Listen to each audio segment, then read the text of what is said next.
Stop, regarde ça.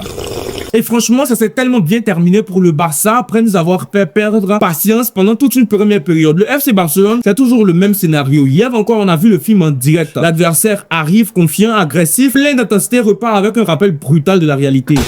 Parce que hier, soyons clairs, le Slavia Prague n'était pas venu pour faire de la figuration, pressing haut, duel engagé, milieu verrouillé. Pendant une bonne vingtaine de minutes, le Barça ne trouvait même plus son attaquant. Rafinha disparu à vie de recherche. Lewandowski, très discret dans le jeu. Bon, il met un doublé, un but pour le Barça, une autre version solidarité européenne.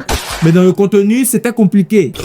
Et pendant que certains cherchaient encore le rythme, Fermin Lopez, lui, a pris ses responsabilités. Pas de Lamine Yamal, pas grave. Il a pris le match à son compte. 2 buts, des appels intelligents, du sang-froid. Et les chiffres parlent encore. 10 buts et 10 passes décisives en 24 matchs. Deuxième joueur le plus décisif du Barça cette saison. Rien que ça.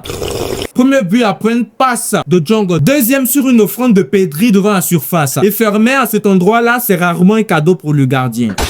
Malheureusement, le tournant du match, c'est la sortie sur blessure de Pedri. Moment de panique générale. Entrée de Dani Olmo, le joueur imprévisible hier, il a choisi d'être décisif. Même pas 5 minutes, frappe enroulée, but splendide. Le Slavia a fait l'erreur qu'il ne faut jamais faire face au Barça. Relâcher la pression. Contre eux, tu ralentis une seconde, ils te punissent immédiatement pour la vie. Résultat, un Barça toujours dominateur et chirurgical au bon moment. Et c'est exactement pour ça que jouer contre le Barcelone, c'est un vrai supplice mental.